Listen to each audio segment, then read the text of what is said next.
How do people know what they like? We really slow down, and it really requires slowing down and starting to get to know the subtle signs of your yes, the subtle signs of your no, and starting to allow yourself to take the time to listen to your body.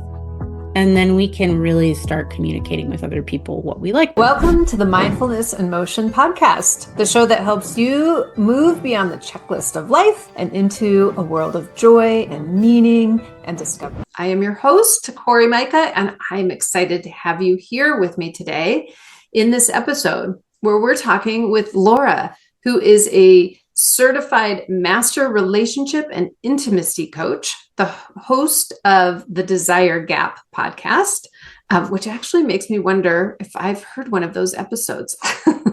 She is the desire arousal specialist, helping individuals and couples discover authentic sexual connection, shed relationship anxiety, gain confidence, master communication, and release shame around intimacy. That is so vital. Her approach is play-based, practical, inclusive, trauma-informed, and grounded in the latest research.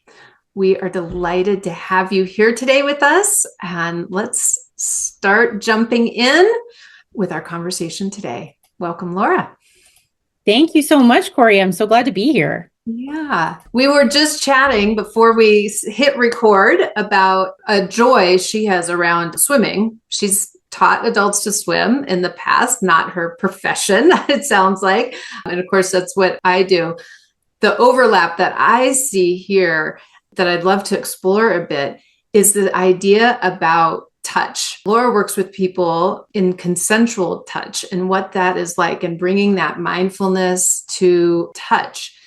And I think about when I'm introducing the water to people, to adults, that we're bringing this mindfulness into the feeling, the way the water touches. I don't use that word usually, but that's what's happening, is the way the water touches your body.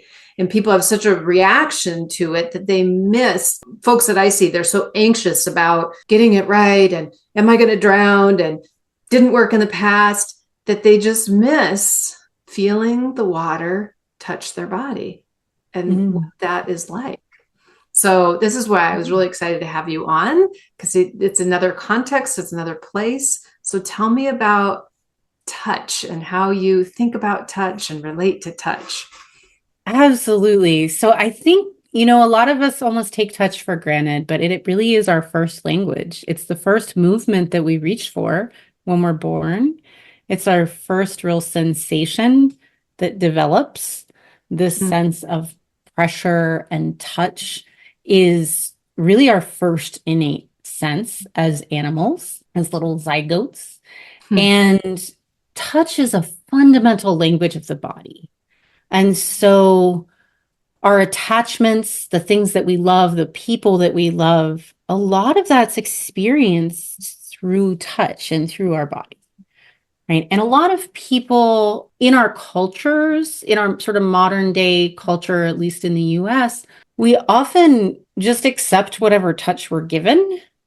We think we should like it, quote unquote. We often think we should like our partner's touch, or we should even like our kids' touch, or our kids think they should like how, their parents hug them, or we often don't realize that we could have much more dialogue around our preferences and open up to, instead of taking it personally, if we're not quite getting it right for somebody's body, really understanding that they're the ones having this experience, and we can get curious about what would feel better to them. We can get curious about what would feel better to us. And a lot of times people don't even like the way they're touched most of the time, but feel like they can't say anything. And water is one of those things that, when I've taught swimming in the past, when I was a teenager, I was a lifeguard and I started teaching swimming then. I don't really do it anymore, although I'd love to encourage adults who haven't been successful swimming in the past to give it a try with a good instructor nowadays, because it is so empowering. But most of the time I find that people who don't necessarily have experience with swimming they actually love the touch of water. They love sitting in a bathtub. They might love being in the shower. They love the feel of it. But you're right. Like when the anxiety comes in, we're so up in our head worrying about something happening in the future that we're not noticing what's happening in the moment. And that could actually be an incredibly soothing experience if we let ourselves feel into the moment. And that's the same thing when another human being is touching us. If we let ourselves really feel into the moment, we could have a really deep connection with ourselves and the other person. But if we're worried or we're thinking that we should like something, or I should be responding this way, or I should tolerate this, or whatever it is that we're sort of up in our shoulds, we really miss the experience and the potential for touch to be soothing and healing and connecting. So many good pieces in there, so much in there. I just love it. You brought up so many images for me. I mean, starting back when we're little babies, I have kids. They were babies a long time ago now, but I remember I would hold them and bounce on a big ball, those big balls that you can sit on. And this bouncing action, it soothed them so much in a way that just holding them or walking didn't necessarily soothe them, but this bouncing. And so I hadn't really thought about, this touch, the pressure change that came with the bouncing action in the places that I was holding them. And that was interesting to think about. And here's the big question that kept coming up in all the different examples that you were giving is, how do people know what they like? And the reason why I ask this is, again, this is something, I know for myself, and I can think of in more like medical settings, or, how my doctor might ask me how I'm feeling. Fine. Like, I don't even know what feels good or bad in my body sometimes. Or, when we have students in the water, we ask them to talk about what they feel and what they notice. And it feels good. It feels fine. And you can tell there's a disconnect. They don't even really know or aren't very attuned to tuning into what authentically feels good in their body. How do you help people with that? We really slow down. That's what we do. And I understand that place. I used to really live my life from that place of being, I was trauma dissociated. So I was kind of on the extreme end of the spectrum. But most people are walking around in modern society living sort of like disembodied heads. We're like up in our head. We're not really checking in with we're like living in the attic of the house, not really walking down the stairs into the whole rest of the house. And so one of the things that I do really as a rule very early on in my work with people, whether I'm working with individuals or couples, is really help people attune to themselves and feel their sense of themselves from the inside. So that's called interoception. It just means, it's a fancy word that just basically means your ability to sense yourself from the inside and to feel the internal experience in your body. So we want to build that muscle. Everybody has it innately, the capacity to do that, but we get trained out of it really early on in childhood, told to sit still, told to wait to go to the bathroom, to get permission, to be quiet. Kids are given this structure where you sit in the classroom for hours at a time, and then you get, okay, well, now is the time for you to be energized and have your 15 minutes of recess and run around like a maniac. And then you go sit back down again. Whose body schedule is that even on? Like nobody. So we're trained from such a young age to actually not pay attention to our bodies and what we want, in order to be acceptable and be well behaved and all that stuff. So it's not anybody's fault when we sort of get up in our heads and we stop paying attention. But I do think there's a point in life that at least I know I reached where I couldn't live that way anymore because it was really unsustainable. I think it leads to a lot of burnout. It leads to a lot of people feeling isolated and alone. Because if we can't find ourselves, then there's nobody there for other people to connect with. There's nobody home, right? We're kind of performing ourselves instead of actually being ourselves.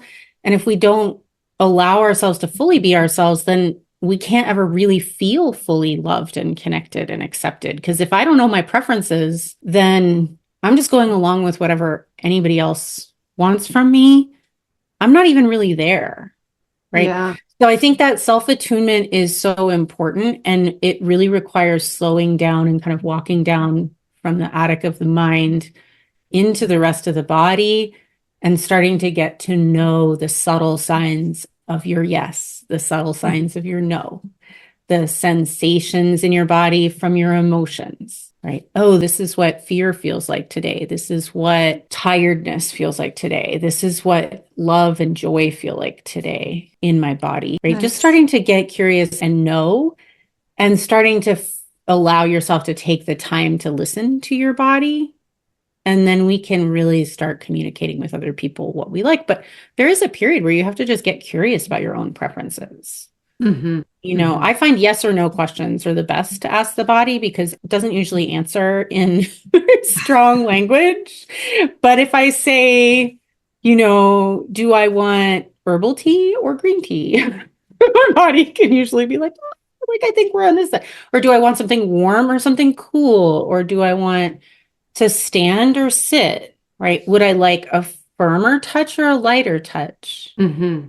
Right? Start with small, simple questions. Small, simple questions, small, simple steps. Yeah. And what I'm also hearing is there's a space there for allowing your answer to be right. If you have herbal tea or you have black tea or whatever the other tea is, you said, Yeah.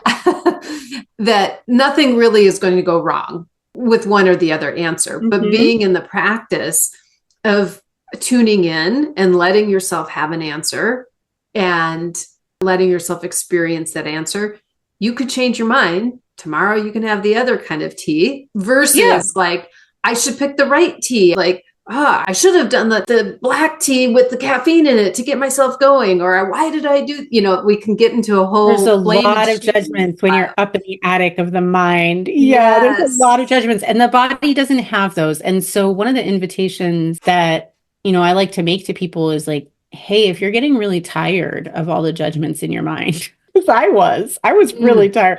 I was exhausted. I was depressed from it. I was anxious from it. And it's tiring. Your mind is trying to do things that your body is really meant to do. And that is to determine what your desires are, what your preferences are, what fits.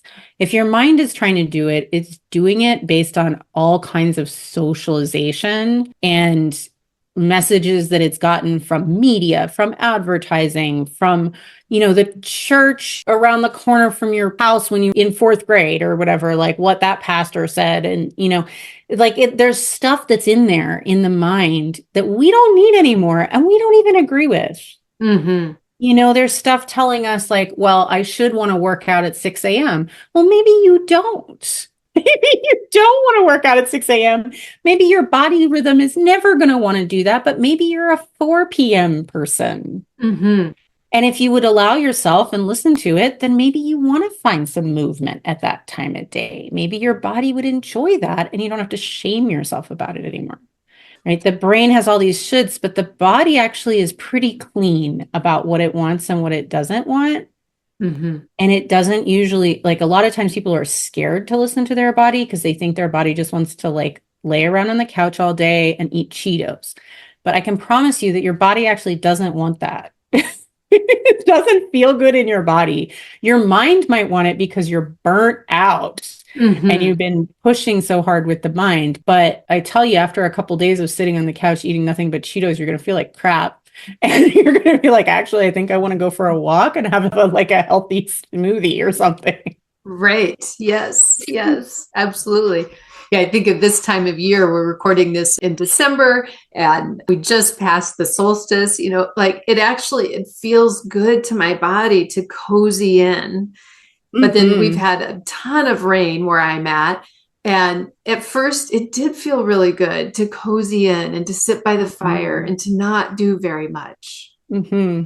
And then, oh my gosh, the day the sun comes out, actually, I do want to move. I do. Yes. That is enough cozy. Exactly. Go out. Yeah, sometimes there's a call to rest. And if we don't allow ourselves to fully rest, right, then there'll be more call to rest.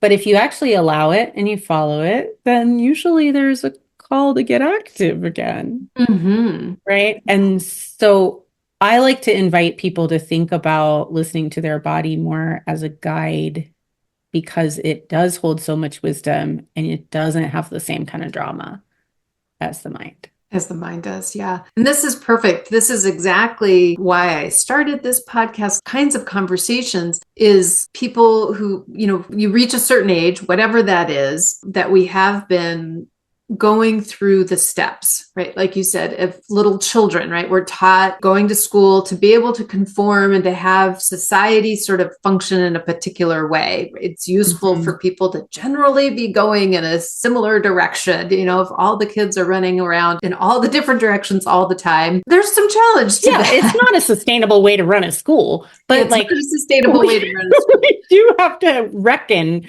with the cost. Yeah. Yes. Yeah. And have some balance in there. But yeah, you go through life and we have been working so hard on this side of the system and conforming and checking the boxes and doing the things, especially if we come about it with the belief that then I will be happy or I will feel good or I will be fulfilled or this is the recipe. I think you say about going to work out at 6 a.m. in the morning, like how many studies are out there that tell people, yep, that's the time to do it. And so you think we try and force ourselves into that box because that study said for that cohort of people, that was the optimum time or whatever the thing is. But there does come a time, and this is what I think is beautiful about being an autonomous adult, where you say, hang on, I'm not as fulfilled. Something's missing here.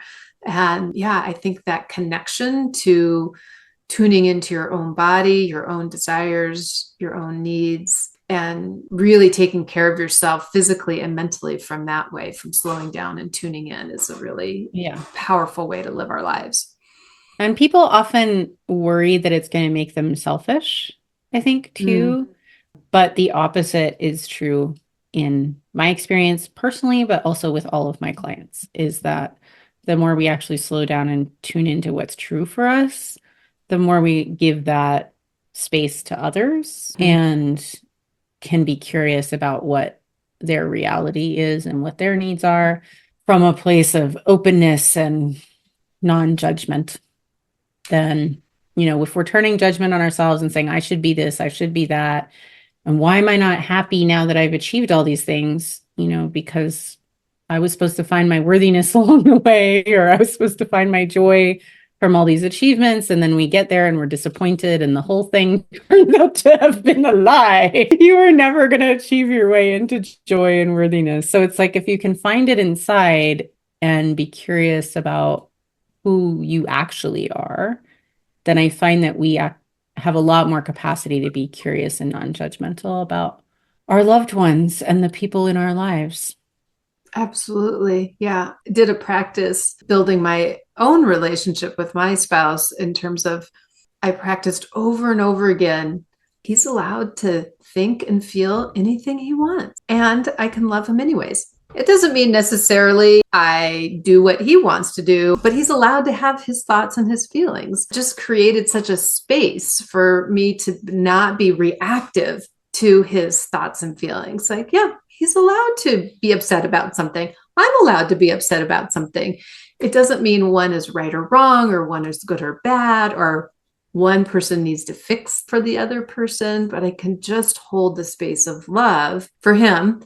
And I think that really came in that practice of rooting in understanding true empathy for myself and my own allowingness to have my thoughts and feelings. And it gave much more generosity and room for both of us too. And ultimately a lot more closeness in that instead of separation. Absolutely.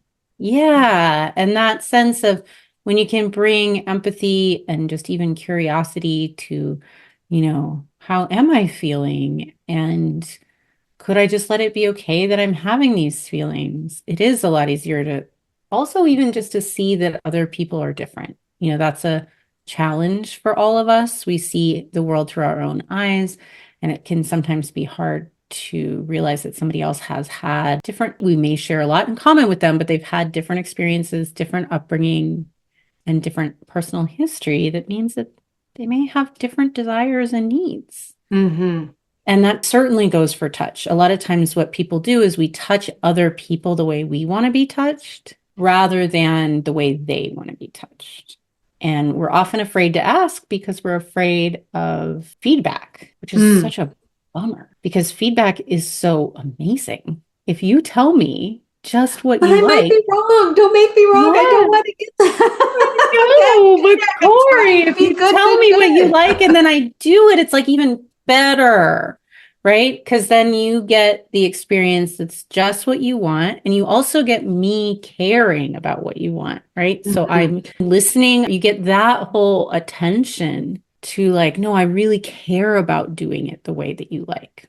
If we're best friends and, you just like really had a rough day and all you want is somebody to play with your hair, like when you were 9 years old, Mhm. right? But I have to do it just right, in order for it to feel soothing. So I'm going to have to be able to take your feedback and to be really genuinely curious so that you can say, actually, I need you to do it with like a little more fingernails, right? And like, I need you to do it in kind of like random patterns where there's like little scratches or something, right? You like, or like maybe go to the back of my hair and just kind of like yank on it a little bit. Like people will have specific things that feel really good to their bodies. And they usually have a reason for that, but it may be really outside of our experience. And until they know and feel comfortable with us and until we're open with accepting feedback, they won't ever feel comfortable to share those needs, right? And sometimes even know them. Right. Yeah. There's a lot of very tender, tiny steps I can see that this going slow would be so important for because there's so many layers. There's the allowing yourself to understand what feels good to yourself. That can be a big hurdle, right? And Mm-hmm. Yep. allowing yourself to get feedback and to meet that with love and generosity, not internal judgment. So many layers in there. And being curious about the other person that you're with and allowing them that space as well to be on a road of discovery of what feels good to them, which they may or may not Absolutely. know, and how to be able to share feedback without, sharing feedback is very hard too, because you worry how the other person's going to perceive it. You don't want them to feel badly having It feedback is. It's given. a real Yeah. gift. It's a real gift of trust to give Mm-hmm. feedback. It's saying, I'm going to trust you to hear me, right? And not judge me for having this preference and to not make it all about you being like bad at something, right? Because that's a real disconnect in relationships is when somebody makes our feedback all about them being inadequate. And if they go into a shame spiral because we just told them, actually like even lighter touch or, could you do it this way? Then all of a sudden we've really lost trust. We've lost trust that they're going to hear us and that they're going to stay connected with us because going into a shame spiral is disconnecting from the person that you're with. And if you're so focused on you somehow having like, why should you have known? Right? Because usually the shame is about I somehow should, I did it wrong and I should have known. But why? You're not in their skin. You don't have their history. Everybody's preferences are formed, I mean, oftentimes even before birth, and then certainly in very early childhood, how we were touched, we may not remember, but your children had that experience of you holding them a certain way while bouncing on a bouncy ball, which who knows? I mean, it kind of sounds to me like it would almost mimic the feeling of being in the womb while your mother's walking, having that experience, right? Like, and that would be such a primal experience that it would be this sort of like jiggling connection, right? But who knows? Maybe their bodies might absolutely love the feeling of being kind of like held and jiggled Mm-hmm. until they're 85 years old. Those imprints last for people for a really long time. And so we can just be curious about somebody having a different experience and having maybe their nerves are different than ours, their skin might be different. Women have very different connective tissue than men. So we tend to have more of what are called CT afferents, which are these particular types of sensors in our skin that enjoy very, very soft touch. And a Mm. lot of times, if you have a heterosexual relationship or you have a male partner, they don't understand how soft, and women will just give up and not really like give feedback or not feel like their feedback is welcome. And it's a bummer because they could be like, if their partner was open to it and they would be willing to demonstrate. I do this with couples all the time where I actually demonstrate on someone's arm, like, no, this is what she means. Like, find out with the female partner and then like help. It's oftentimes like actually even almost like if I describe it to men, I usually describe it as like touching the hairs on the surface of the skin instead of actually even touching the skin. And then they usually kind of get it. Hmm. But those kind of nuances and details really matter. And it's really requires some mindfulness in how we move, which is why we're here talking about it on this wonderful Yeah, show. absolutely. Yes. That allowing yourself to be in the body and experience it. And I really love that you point out how different individuals, really their nervous systems are set up differently and their Mhm. actual, I mean, again, I'll use this example of with swimming and my kids, two kids, same two swim teacher parents, we think, oh, the first kid we put in the water, he takes to it like a fish in water, right? Like his Mhm. experience of it. And you think, oh, it has something to do with me and the parents and our environment, which somewhat, but we put the second kid in the water and there was such an aversion to it. And the experience was over the stimulus. There was too much stimulus for her and overwhelmed Mm. her. And it didn't mean we didn't explore the water with her. And we kept lovingly giving her space to develop it. But the change of our expectations Yeah, on, she well, needed it isn't something about us being good swim different. teachers or good parents Mhm. or, bad swim teachers or bad parents, but it's really about meeting this individual human where she's at and her experience of the stimulation of the water. And there's sound and smell, there's lots of things that are going on in that kind of environment. And yeah, meeting different people where they are. It wasn't that one child was Absolutely. better or worse or anything, they just have a different experience very innately of who they are in the same environment. Yeah, and that's such a wonderful example because you've got two people with the same parents who share like half of their DNA, right? And who are having radically different experiences and have different needs. And so it helps to really think about that and then turn that lens on yourself and say, well, maybe this means that all those shoulds in my brain are BS. Maybe the only should is like, maybe we should just get curious about what's actually true for me. And I don't have to Mhm. judge myself because I'm different in some way. Right. And that's wonderful. Both of your kids are equally amazing and, like, I'm sure equally talented in their own specific ways. Right. So there's not any judgment. It's just different needs and different experiences, and they can both be wonderful. Absolutely. Yeah. I like to think back oftentimes when I think about empathy and shoulds, I will look back at children, my children, myself as a child, other people. When I first moved, I live in Seattle. When I first moved here, I worked with a lot of people who were drug addicted and unhoused, and I would spend time looking at them and just sort of imagining into, them as babies, because we have a lot more capacity for love and empathy at that space, right? And I think it's just helpful to realize, right, all these little babies, they're all unique and individual. We love them anyways, not because they're doing anything, just because Hmm. they are. And Yeah. we discover with them and we start layering the shoulds and all the things on top of ourselves and them as they grow. But to touch base with, no, we're all perfectly lovable and have really amazing, beautiful bodies. However, they're packaged, they're exactly as they're supposed to be. Nothing's going wrong, right? It's just getting in touch with it and building that relationship. Yeah, absolutely. And whatever helps to conceptualize, sometimes if it's hard for you to turn the lens of compassion on yourself, you can think of somebody else.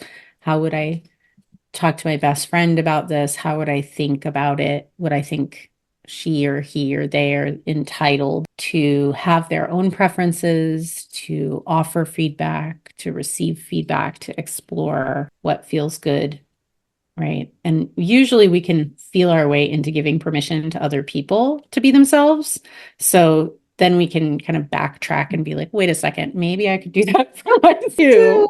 Crazy idea. Now, I'm going to switch gears a little bit because Totally. when reading into your bio, one of the things that you said in there is about playfulness and helping people play. And I think this is such a huge piece that's missing from adult life. Oftentimes, we're so, as you said, in the attic of our brain, we're performative and we need permission. I think people, they crave permission to play and structure For to sure. play because we kind of forgot how to play. And this is a huge aha time for our students in the water when we get them playing, picking up toys off of the bottom or throwing a torpedo in the pool. It like integrates. I love playing in the water so much. It's literally my favorite thing. Yeah, it's so literally my favorite thing to do. So if you ever need help, give me a call.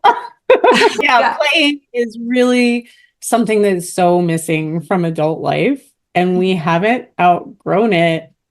We are animals, everybody, and all animals, every single animal in the world, the way that animals learn best is through play. Especially, you're like, we don't know much about insect play. So I will skip over the invertebrates, but we do really know that all like mammals and vertebrates play. And mammals, especially, we know that we are all wired to play as the easiest way to learn. And there's some pretty good research out there on this too, and it's pretty well documented, especially in the last 10 to 15 years. But I mean, everybody's always known this innately. So I don't think we needed the researchers to show, but they have. If you require the evidence, it's there that humans learn best through play. And so even if you haven't given yourself permission to enjoy it yet, which you will eventually, if I have anything to say about it, it is also like the best way to learn something, right? So if you need to build a new skill, which might be, in my practice anyway, it might be like new ways of connecting with your partner, right? Like you might need to build some like being really present in your bodies together, right? That's a skill that we actually often need to relearn or learn. So play it takes the shame out, right? It takes the self-judgment out. We get out of our heads. We get into, whatever kind of fun thing we're doing. It feels easy. And then it builds confidence. It's exactly what, your kitten is doing when it's learning, when it's chasing the little mouse around, is it's learning what works, what doesn't. It's building confidence. It's being like, oh, this is great. And it's also at the same time building its muscles and its coordination and everything. And that's what babies are doing when they're learning how to walk, right? Right. That play is how we most joyfully get to where we want to go. So if you have any goals in life, trying to figure out how to make it playful is a really good path forward. It's huge. Yeah. Now, but don't be like my 8-year-old cat, Oliver, and bring a rat in for the 4-month-old kitten to learn to play catch. What a sweet gesture. Sweet gesture. Yes. So you have a rat and a cat and a humans don't like it so much, but it was really thoughtful. Oliver, that was like, oh, what a sweet guy. Totally sat on the edge of the carpet and dropped the rat and watched them go. I'm like, oh my gosh. Anyways. But this is like what you'll see in the wild too, is animals do is to encourage each other to play as part of learning. And so playfulness is, especially when things have gotten heavy and difficult and there's resentments and there's buildup of like things you haven't talked about that hurt, for years and all this stuff. Like we really just need to get into playing, and we get to connect with that part of ourselves that doesn't hold on to all that, and can feel free and do something silly and get out. It also just really helps people get out of their comfort. Like if you have to do something out of your comfort zone, doing it playfully is a lot easier. Yeah, for sure. my challenge this year for myself, not really challenge, but one of the things I set out to do this year was to learn to play a musical instrument. And I picked a harmonica for Oh, several nice. reasons, but one of which I finally did, which was I can just play in the car when I'm driving by myself. And Do you get one of those little frames for it? Kind of like they have when you're like a one-man band, so you can be hands-free. well, that would be smart, but I'm not that sophisticated yet. No, I'm just red lighting. Yep. Doesn't take much to hold it up when you're driving 25 miles an hour. Okay. Yeah, you're not freeway harmonica. I'm not freewaying All harmonica. right. We don't recommend that, everybody. We're keeping it safe. So Yes. Cori doesn't get in any accidents. I love this for you. But I'm, red lighting. I can just like play away where nobody can hear it. And I can have random song on the radio that I try and find the tune to or not, or whatever. Yeah, fun, low stakes, right? Game. Yes. The thing is about fun and making it low stakes where nobody feels like they're on the hook to, you don't feel like you have to perform in front of an audience, right? While you're learning. Right. Absolutely. Yes. This is another reason that, I love what I do because we practice a lot, right? So people can practice with me before they have even a conversation, like a challenging conversation. We practice that.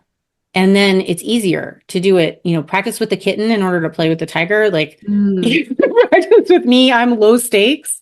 And then when you talk to your partner, it's a lot easier. Yeah, absolutely. Right? But the same thing is true with like playing with yourself, even trying to figure out what you like in order to then be able to articulate it later. But doing the key thing about play that makes it different from work is that it doesn't have a set goal, right? There's not an agenda. Like there's not an evaluation. You're playing. It's okay if it's not great. It's okay if your harmonica sounds like crap in the car, right? Like, it's just like you're playing, you're doing it. Absolutely. And that freedom really opens up our mind and our experience to expand in a way that we don't when we have these like performance metrics. I really like that you pointed that out, the difference of adding the performance metrics versus it's play for the sake of play. And that's where the discovery and the learning and just the joy is. And we don't have to put performance metrics to it, which we are, again, going back to that coming from our brain. I see this in swimming. I think about this with pickleball. I think about this with all kinds of things that start with this place of joy, that they are just play for the sake of play. And then we like, well, now we have to do a triathlon. Now we have to join a pickleball league and, win at the game and play it just right. Now we have to, right, how quickly so many things of play get this competitive metrics that go on it, which could be joyful. But I think it takes it's worth exploring. Is that necessary to add those performative metrics to the game of play? Or can we allow the game of play to simply be the game of play and that it doesn't now need that future metric side of it? Yeah, I think first, it's kind of knowing yourself and what helps you. And, I used to feel like I needed to sign up for things in order to stick with a program or something, but I don't anymore. It was a phase though that helped me. And so sometimes it's helpful for people to have something that they're aiming towards, especially if they're really not sure, they haven't bought in 100% to the fact that they're going to do it anyway. Right. When I wasn't sure if I was going to, I was doing a master's swim team and I wasn't sure if I was going to keep going to practice all the time. So I signed up for a race. Right. Well, I hate open water swim race starts. I love the actual thing. I don't like the start because I don't like all the people like crawling all over each other and kicking each other in the face. And kicking me in the face mostly is what I don't like. So I just let everybody go. And then I go after, which makes it not much of a race. Right. Is it? For me, anyway, I don't care. That's how I do it too. I don't care.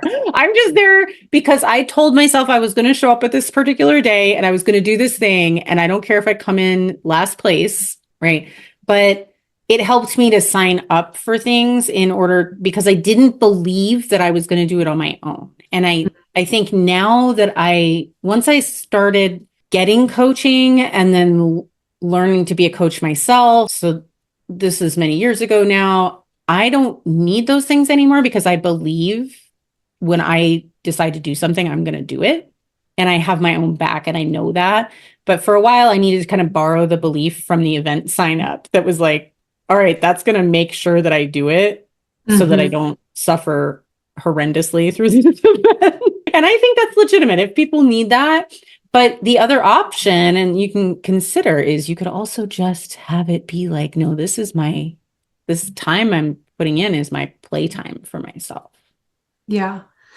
Well, and I think what's key on that, you signing up for the thing and having the metrics on it, is I'm going to believe in myself and have my own back no matter what. Mm-hmm. Right. And that you're using it as a tool for you, not a tool against you.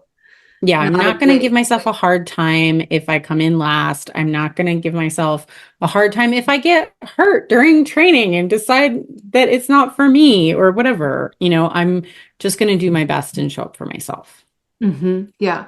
We don't use the end metrics as the way to, that's the only time that you get to feel good, that you get to enjoy. Oh, yeah, gosh. Being in it. It's not the checking off of the box at the end that gives you worthiness or something.